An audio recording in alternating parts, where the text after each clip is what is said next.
Adam, we need to go now. You need to stop reading, please. Idris, stop reading now. You've got a class.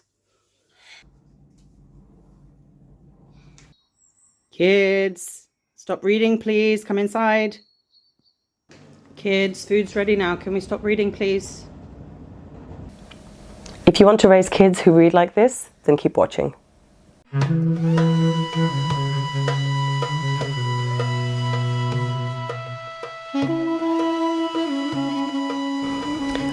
Reading is one of the most foundational skills that any child can develop.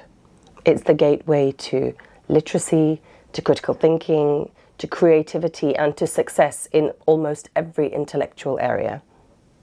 For Muslims, this importance is amplified by the very first command given in the Quran, the first revelation to the Prophet Muhammad ﷺ.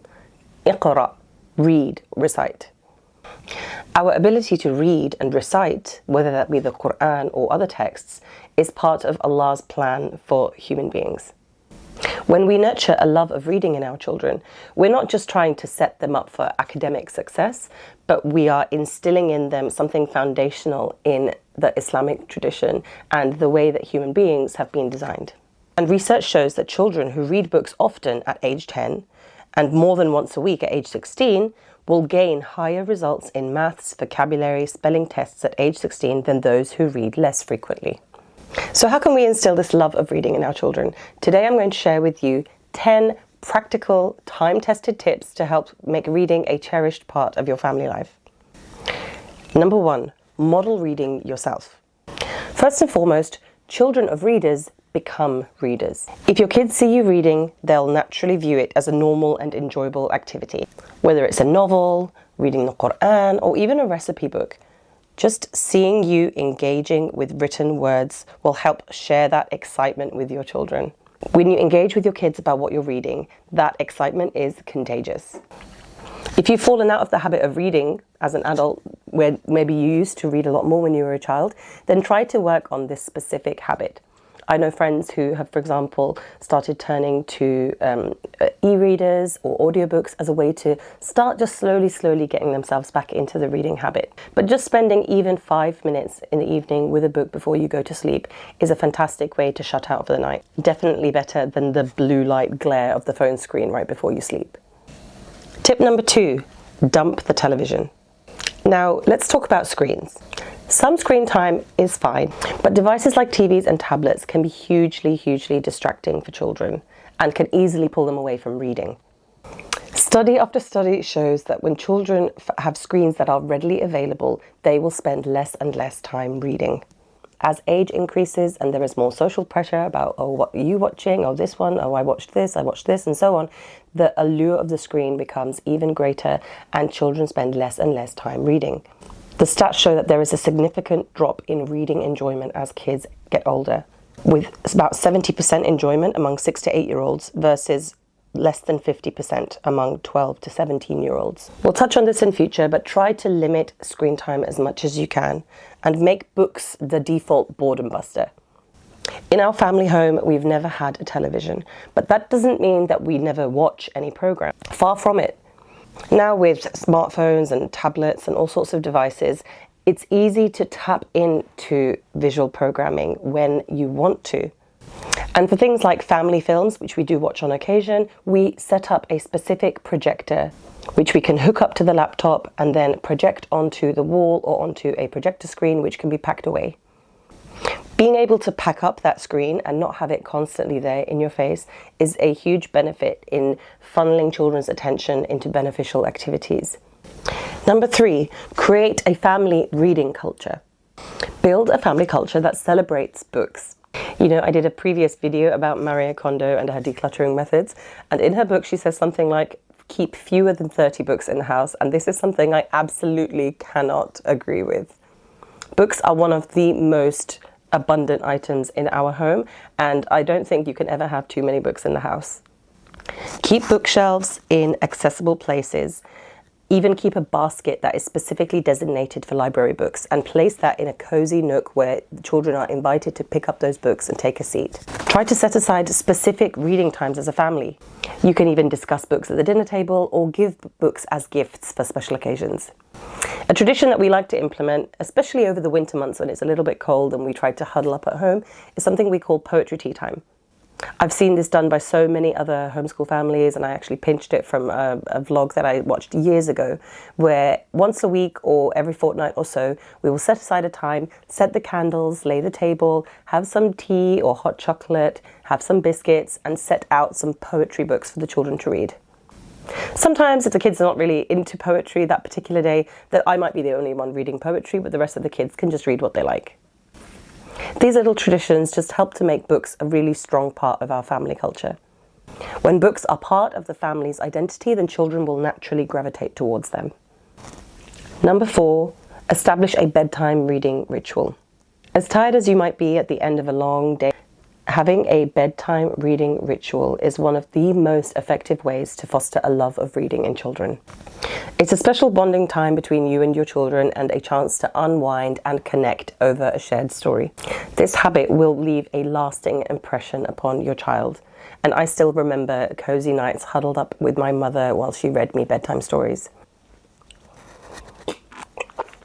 Researchers found that young children whose parents read to them daily have been exposed to at least 290,000 more words by the time they enter kindergarten than kids who are not read to regularly.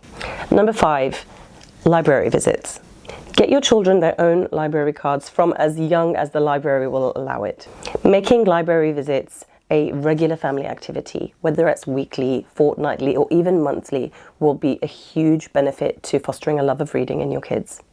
Exploring new books in a library setting can be really motivating for children, and it's always nice to see them picking out new titles with wide-eyed excitement. It also reinforces this idea that books are like treasures that are worth seeking out. Libraries are also very cost-effective, so that you don't have to keep buying your children lots of books.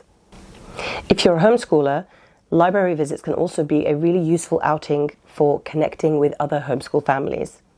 Libraries usually tend to have meeting rooms, and sometimes they have weekly activities going on, such as, children's storytime sessions or read-alouds and competitions. Or even if you don't have the bandwidth for it, even just making a once monthly stop at the library part of your family calendar will help to cement this love of reading in your kids. Number 6, let kids read what they want.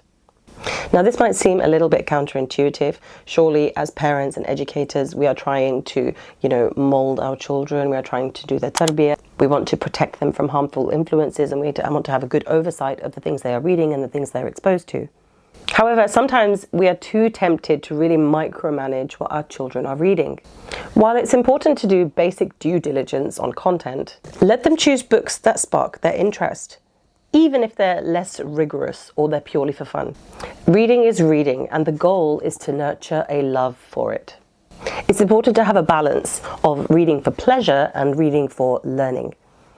One resource that I often recommend is the reading recommendations by Elizabeth Hanson, who authors the blog Smart Homeschool, and I'll link her resources in the description box below. Number 7, respect books. Teach your children to respect books. Although books are now mass-produced and easily available, in the past books were really precious commodities, and you hear in the history of books about how in monasteries books would be literally chained to the benches so that they wouldn't be stolen. Teach your children to handle books with care, not to toss them around or leave them lying on the floor. Try to tell children not to touch books if they have dirty hands, for example. And even in our house, we constantly have to police that the children should not read while eating food at the table. Showing deference to books instills a sense of value and a respect for knowledge. Number 8, use reverse psychology. Now, have a little bit of fun with this trick. We all know that as parents, we have to use a little bit of gentle persuasion, manipulation, to get kids to do what we want them to do. We like to use reading and books as part of our carrot and stick approach to disciplining our children. Using the removal of reading privileges as a consequence for certain behaviors can be very effective. For example, you could say to your child, if you don't finish your chores, then we won't be able to go to the library this week. Or if I catch you reading that book instead of completing the task that I told you to do, then I will have to confiscate it and prevent you from your reading time for the rest of the day. This subtly reinforces the idea that reading is something enjoyable and something to be looked forward to. However, be careful not to create consequences that will be harmful to you in the long run. For example, if that weekly library trip is your saving grace to prevent that cabin fever that can set in and you're really looking forward to going out to the library, then don't use that as the consequence for your children's poor behavior. Number 9, encourage very young children to read. Even before your children is able to decode the language and decode letters and words, encourage them to read picture books. In our house, we call any kind of engagement with books, whether that is reading a full-on novel or just flicking through a board book or a picture book, as reading. This early engagement promotes positive associations with the idea of reading, and it also helps to reduce the pressure of trying to learn the alphabet and decode the phonics and the letters and the sentences as the only way to read. Which brings us on to our final point about encouraging love of reading in children, which is don't pressure early readers. This is so important. Don't rush young children to read before they are ready for it. This is one of the huge drawbacks of the public education system, at least here in the UK, and one of the motivators for me, among many, for why we homeschool our children. Some kids are able to decode words and letters by the age of 4, and others cannot do it. They just cannot engage in that way. Their mind is not developmentally ready for it until the age of 6 or even 7, 8 years old. The beauty of homeschooling is that we don't have to push our child through these standardized levels where we try to get every child ready at this level before they are all developmentally there. I've heard of so many parents who got called into school because their 5-year-old son, for example, was struggling with certain phonics aspects of the curriculum, where if they just waited for a year, the child is not behind at all and they are thriving in their reading.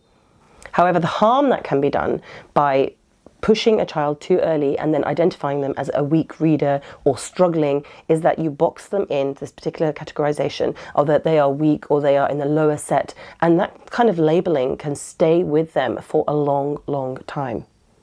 Let children develop at their own pace. Every child is different. Even among my own children, the stage at which they were ready to read has differed by more than a year between some of them.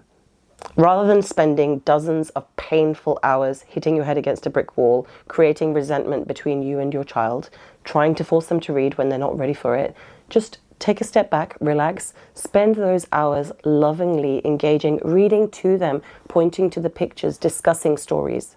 You can always just pause and try again a few months later. You'll see the difference and you'll notice when your child is ready. Reading is more than just a skill. It's a lifelong gift. By creating a reading-friendly environment and nurturing a love for books, we are setting ourselves and our children up for success, not only in this life, but inshallah in the next. I hope these tips inspire you to make reading a central part of your family life. Let me know in the comments, what are the favorite books that your children are reading right now? Do you have any recommendations for the rest of the community? Or maybe you can share some tips that have really worked for you that were not included in my list. Don't forget to like, subscribe and hit the bell so you don't miss more videos like this.